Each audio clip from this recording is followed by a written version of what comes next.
So hi everyone, I hope you're doing really well. Welcome to this episode. We just wanted to give you an insight really into the emotional experiences of someone who's in property. One thing we set out right at the beginning when we started this channel was we're going to be authentic and just give people sort of the raw, unedited, unfiltered version of what it is like to be a property entrepreneur providing homes for the families.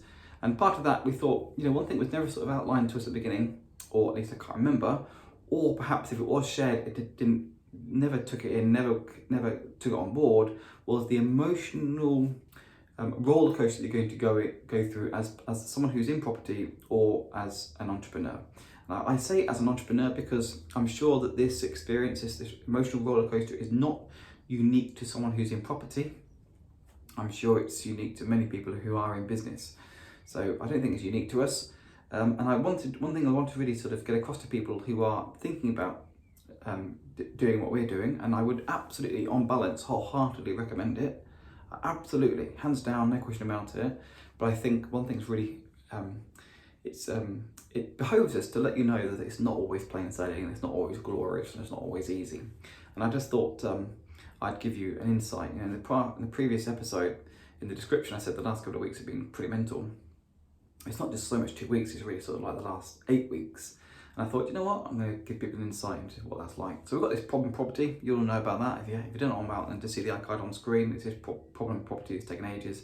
And it all started way back with me making a mistake right at the beginning. So there we are, it started with me, book starts with me.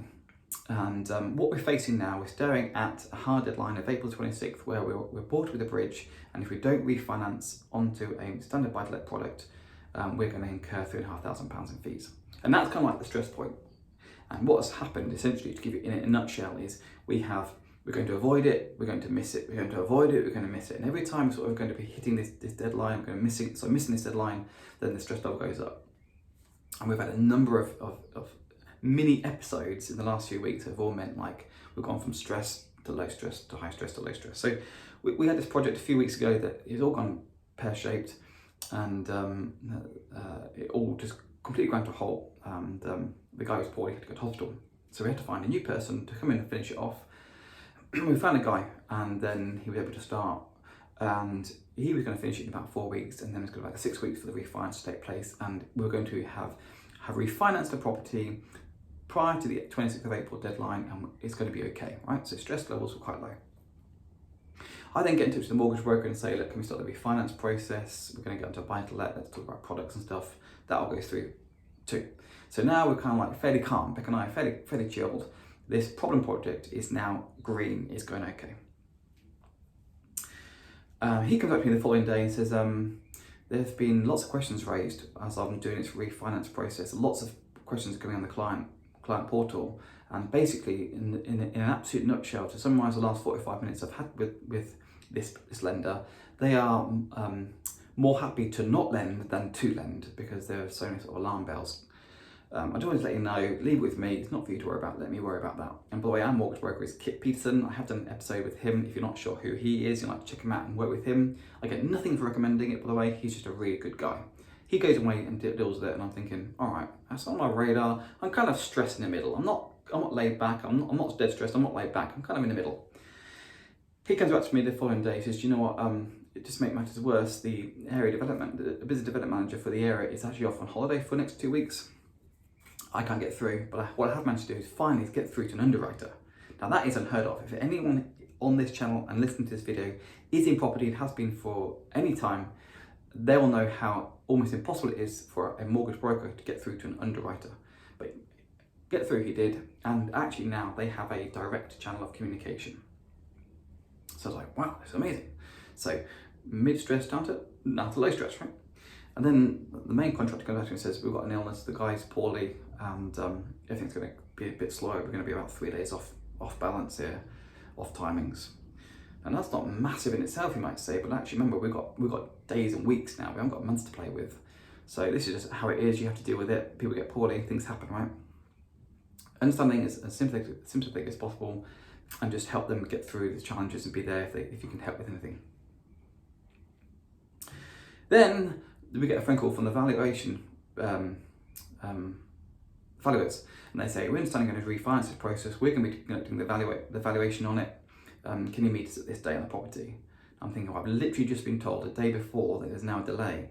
So the valuer can go round, but what they're going to be thinking, although they should be impartial, people are people. If they see a project that's not quite the point that we wanted them to see it, what happens? Are they going to think, I'm not so sure about this? And it might just lean them to the lower end of our estimated range.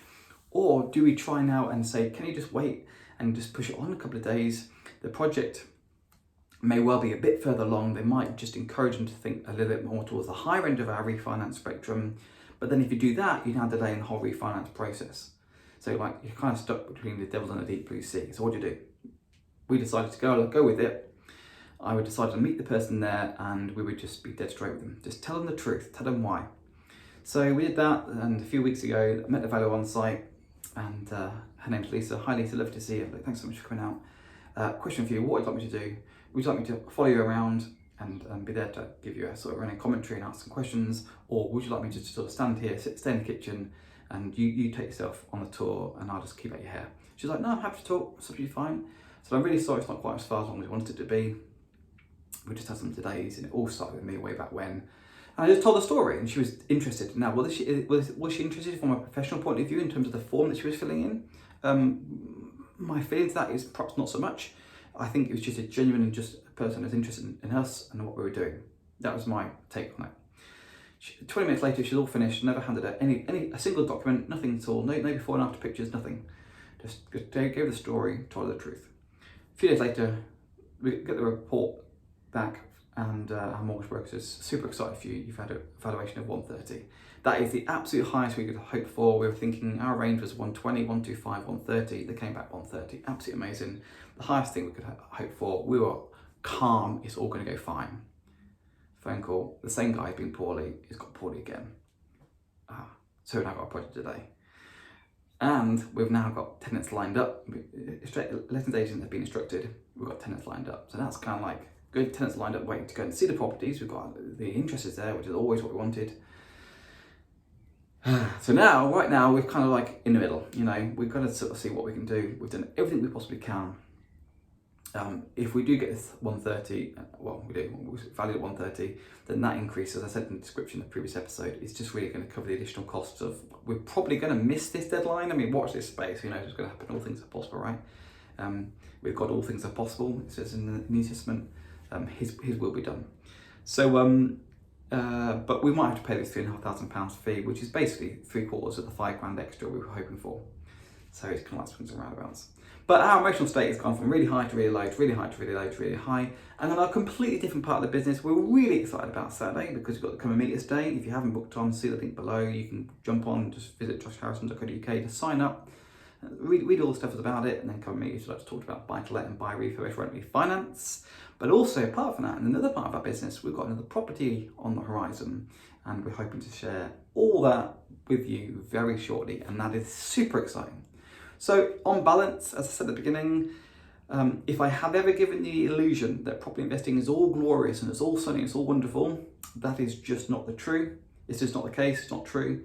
I would just say to you though that it's definitely more ups and downs, and I definitely would recommend it if you are considering it.